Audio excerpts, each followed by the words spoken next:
saudara dan rekan-rekan mahasiswa, masih dalam mata kuliah Introduction of Engineering Economy, pengantar ekonomi teknik, kita akan memasuki topik mengenai present world analysis dalam ekonomi teknik, atau bagaimana analisis nilai saat ini terhadap proyek-proyek engineering.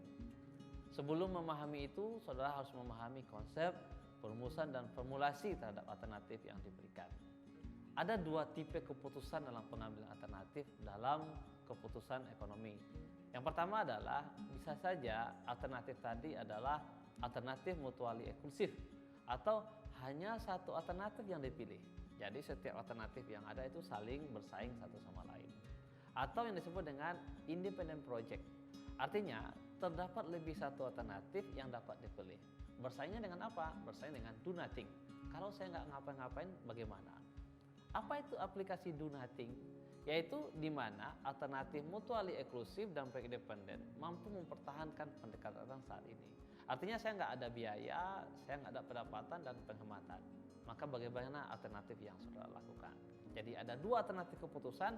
Yang pertama dia saling eksklusif, mutually eksklusif, di mana hanya satu alternatif yang bisa dipilih, atau independent project. Ketika dia bersaing dengan opsi do nothing, saya nggak ngapa-ngapain, ketika itu layak, maka saudara bisa lakukan alternatifnya. Kemudian terkait dengan formulasinya, ada dua jenis estimasi yang saudara bisa lakukan. Yang pertama adalah berdasarkan konsep revenue. Artinya alternatif tadi berdasarkan perkiraan biaya, arus kas, dan arus masuknya. Kemudian alternatif cost.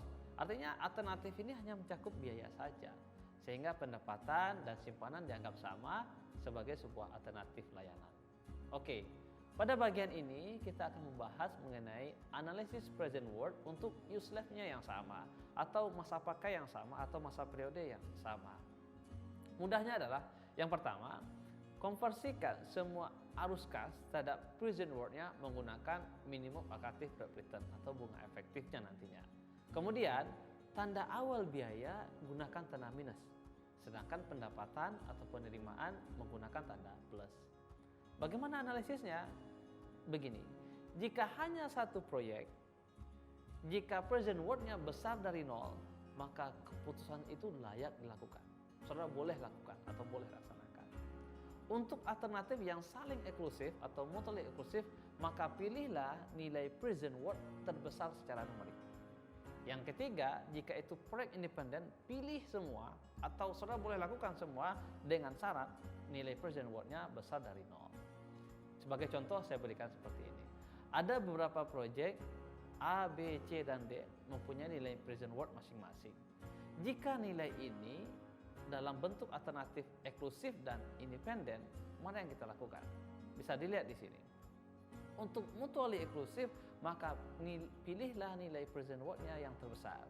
Ada 30.000, 12.500, minus 4.000, dan 2.000. Maka yang paling besar adalah bagian A, proyek A sebesar 30.000 US dollar.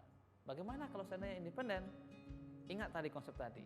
Independen artinya dia tidak bersaing satu sama lain. Syaratnya adalah nilai present world-nya besar dari nol. Coba saudara lihat, 30.000, 12.000, minus 4.000, dan 2.000, maka proyek yang positif secara numerik maka dia boleh digunakan. Maka proyek A, B, dan D layak digunakan. Bagaimana seandainya evaluasi untuk present world dengan use life yang sama? Artinya, saya gunakan proyek A selama 5 tahun, kemudian proyek B selama 5 tahun juga. Tapi ada perbedaan dalam biaya awalnya atau biaya operasionalnya. Saya kasih contoh seperti ini. Alternatif X memiliki biaya sebesar 20.000 US dollar dengan operasional 9.000 US dollar per tahunnya dan nilai sisa sebesar 5.000 US dollar setelah 5 tahun. Dibandingkan dengan alternatif Y yang akan menelan biaya awal sebesar 35.000 US dollar dengan biaya operasional 4.000 selama 5 tahun dengan nilai sisa adalah 7.000 setelah 5 tahunnya. Pada minimum aktif return 12%, alternatif mana yang harus saudara pilih? X atau Y? Mari kita lakukan. Maka saudara gunakan analisis tadi. Ingat poinnya, biaya diawali dengan tanda minus, kalau pendapatan ditanda awali dengan tanda plus. Maka gunakan analisis faktor tadi. Di sini saya gunakan analisis P per A untuk tahapan awal, kemudian nilai future value-nya menggunakan future value 12% untuk 5 tahun. Oke, Tidak ada perbedaan di sini.